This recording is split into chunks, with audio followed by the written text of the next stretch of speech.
السلام علیکم ورحمۃ اللہ وبرکاتہ۔ سورہ نساء آیت نمبر 19 کی تلاوت کر رہی ہوں۔ اعوذ باللہ من الشیطان الرجیم،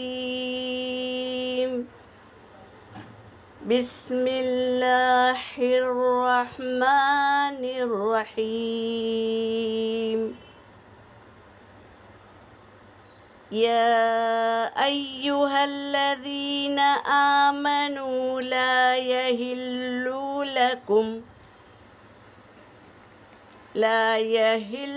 لكم أن ترثوا النساء كرها ولا تعضلوهن لتذهبوا ببعض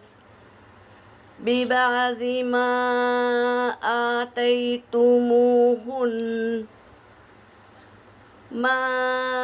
آتيتموهن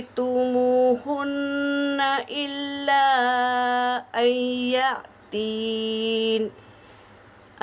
يأتين بفاحشة مبينة وعاشروهن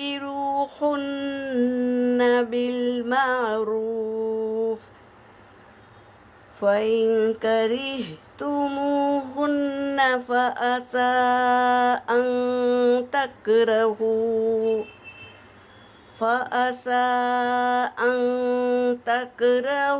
شيئا ويجعل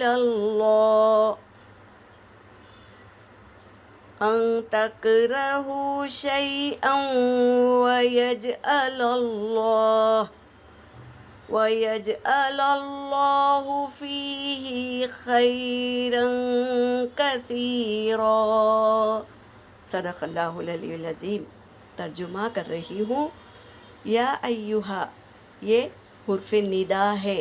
ندا یعنی آواز دینا۔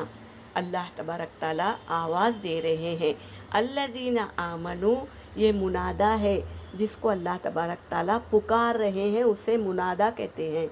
تو اللہ تبارک تعالیٰ کہہ رہے ہیں یا ایہا الذین آمنوا، اے وہ لوگو جو آمنو ایمان لائے ہو، ایمان والوں کو آواز دے رہے ہیں۔ لا یحل لکم، نہیں ہے حلال تمہیں، ان تریثوا النساء، کہ تم وارث بنا لے عورتوں کو، کرہن، ظلم سے وارث نہیں بنا سکتے، عورتوں کو اپنا وارث نہیں بنا سکتے۔ یعنی پہلے کے زمانے میں جب شخص فوت ہو جاتا، موت ہو جاتی، تو اس کے بیویاں رہ جاتے تھے، ورثے میں 2 یا 3 عورتیں رہتے تھے، تو وہ کیا ہو جاتی تھی، وہ ورثہ چھوڑ کر چلا جاتا تھا، مال کے ساتھ عورت کا بھی بٹوارا ہوتا تھا پہلے کے زمانے میں۔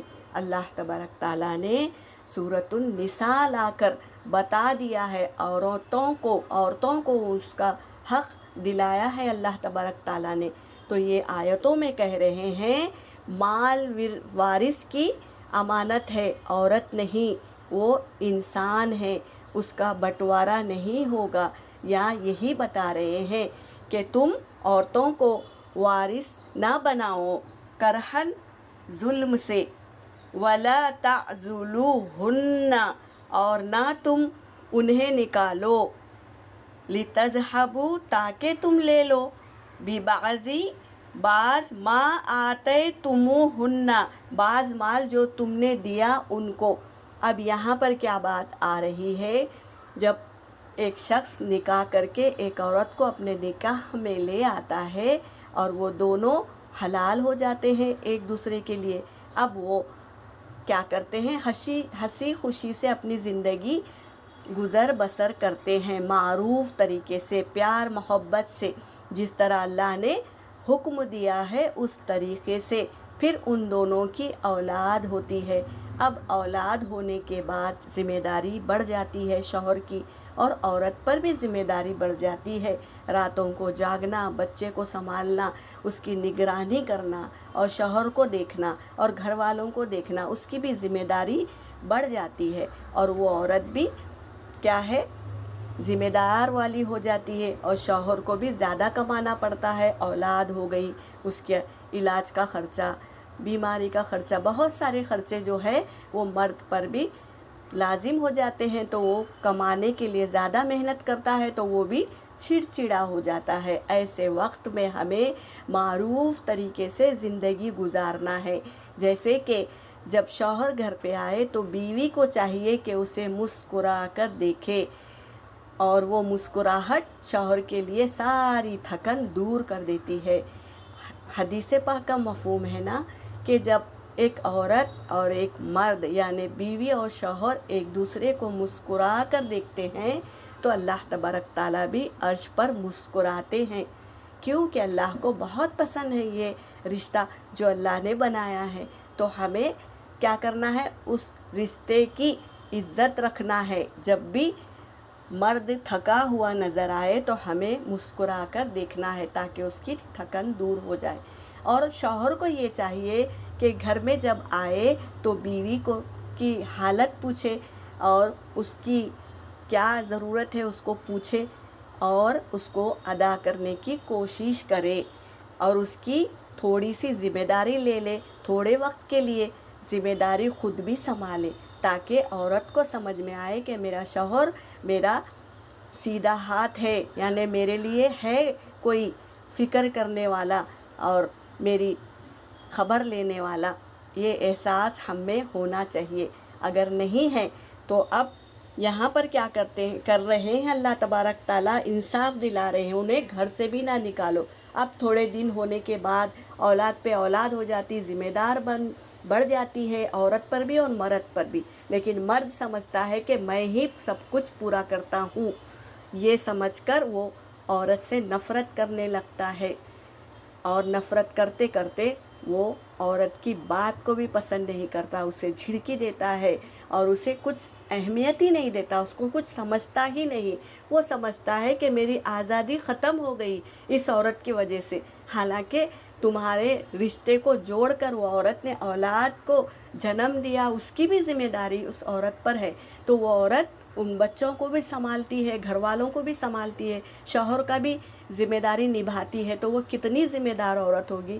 تو تھوڑا اس کے بارے میں آپ سوچئے۔ لیکن مرد کیا کرتا ہے، اب اس کو عورت سے اوب آ گئی، یعنی اس کو اب یہ عورت پسند نہیں آتی ہے، تو وہ دوسری عورتوں پر نظر ڈالتا ہے۔ تب تک نظر ڈالتا ہے تو اس کو اپنی عورت خراب نظر آتی ہے، کیونکہ وہ دوسری عورتوں کو دیکھنا شروع کر دیا ہے۔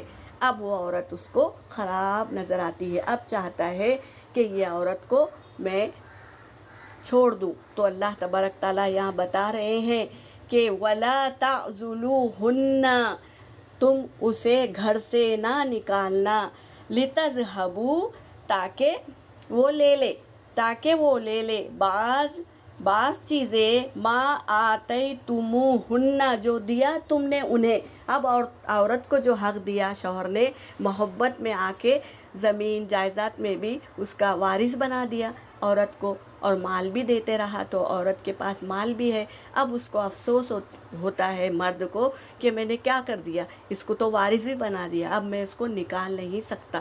تو وہ کیا کرتا ہے، ٹارچر کرتے رہتا ہے عورت پر کہ ایسے ٹارچر کروں گا تو یہ خود خلا دے کر چلی جائے گی، تو اس کا کچھ نہیں چلے گا۔ اگر وہ عورت خلا لیتی ہے تو اس کا کچھ نہیں چلتا، وہ صرف طلاق لے کے ہٹ جاتی ہے، تو وہ چاہتا ہے کہ یہ ایسے ہٹ جائے۔ تو اللہ تبارک تعالیٰ کہہ رہے ہیں کہ ایسا مت کرنا۔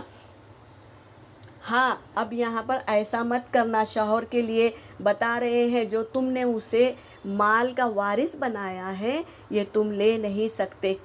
کیونکہ وہ عورت پر کوئی بھی الزام نہیں ہے۔ اگر تم عورت پر الزام لگاتے ہو تو کل ہم پڑھ لیے تھے کہ پروف لے کے آؤ، شہادت لے کے آؤ 4 مردوں کی، کیا وہ غلط کام کری ہے تو 4 گواہ لے کر آؤ، پھر تم اجازت ہے کہ انہیں گھر میں بند کر کے اس کو قید کر کے مرتے دم تک اس کو بند رکھے، قید میں رکھے، اور مرد کو اجازت ہے۔ ہاں، لیکن ایسا نہیں ہے تو تم ظلم کر رہے ہیں، عورت پر الزام لگا کر ظلم کر رہے ہیں، اس سے خفا ہو کر اس سے تانا کشی سے باتیں کر کر یہ ظلم کر رہے ہیں، تو جان لو اللہ تبارک تعالیٰ حساب لیں گے تم سے حساب لیں گے۔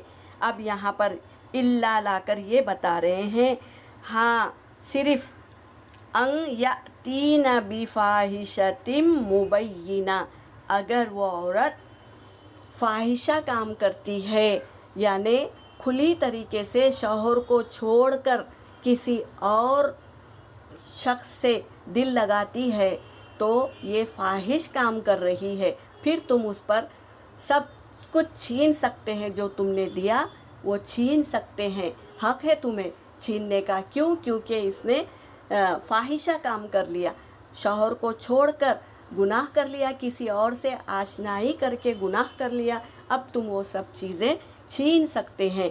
تو یہاں پر وہی بتا رہے ہیں، وَعَاشِرُوهُنَّ بِالْمَعْرُوفِ، تم گزارا کرو دونوں شوہر اور بیوی معروف طریقے سے، یعنی ایسے خرافات مت کرو اپنی زندگی میں، معروف طریقے سے زندگی گزارو۔ فَإِن كَرِهْتُمُوهُنَّ، اگر 10 چیزیں کیا ہے، عاشروہن، یعنی اگر 10 چیزیں عورت کے پاس ہے، ان میں سے 9 تو تمہیں پسند آتی ہے، ایک چیز تمہیں پسند نہیں آتی، تو پھر بھی تم ان کے ساتھ کیا کرو، کبھی ٹیڑھے منہ بات مت کرو، صبر کرو۔ کیوں؟ کیونکہ یہاں بتا رہے ہیں فَعَسَىٰ أَن تَكْرَهُوا شَيْئًا، تم کوشش کرتے رہو معروف طریقے سے اس کے ساتھ زندگی گزارو، ان تکرہوا شیئا، اگر تم کو وہ بات پسند نہیں آتی ان میں سے تو بھی، کیوں؟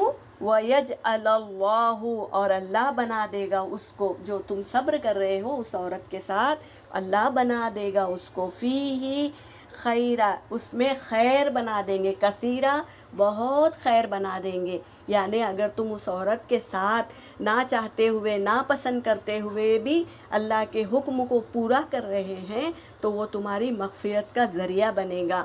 اللہ تمہارے سے راضی ہے کہ تم اس عورت کو جو اللہ نے چنا، تمہارے لیے جوڑا، اس کے لیے زندگی نبھا رہے ہیں، تو تمہارے لیے خیر بنا دیں گے اللہ تبارک تعالیٰ، وہ تمہارا برداشت کرنا۔ اس لیے دونوں عورت مرد کو، شوہر بیوی کو محبت کے ساتھ زندگی گزارنا چاہیے۔ اگر شوہر ایسا نہیں کرتا یا بیوی ایسا نہیں کرتی تو اللہ کے عذاب کے لیے تیار ہو جاؤ۔ ہم کو صبر کے ساتھ عورت کو زندگی گزارنا ہے۔ کیوں؟ اگر شوہر تھک جاتا ہے، عمر بھی ہو جاتی، اس سے کام نہیں ہوتا ہے، پھر بھی وہ ہمارے لیے دھوپ میں جا کر کما کر رزق لاتا ہے، تو عورت کو بھی چاہیے کہ صبر کرے۔ کیوں؟ اللہ تبارک تعالیٰ نے قرآن میں کیا کہا؟ ان اللہ مع الصابرین، اس کے معنی ہے بے شک اللہ صبر کرنے والے کے ساتھ ہے۔ تو ہم کو صبر کرنا ہے، شوہر کی ہر ناراضگی اور اس کی جھڑکی اور اس کا پیار، سب کچھ ہم کو برداشت کرنا ہے، تاکہ ہم صبر کرنے والوں میں سے چنے جائیں۔ یہاں پر میری آیت ہو گئی، وآخر الدعوانا ان الحمد للہ رب العالمین۔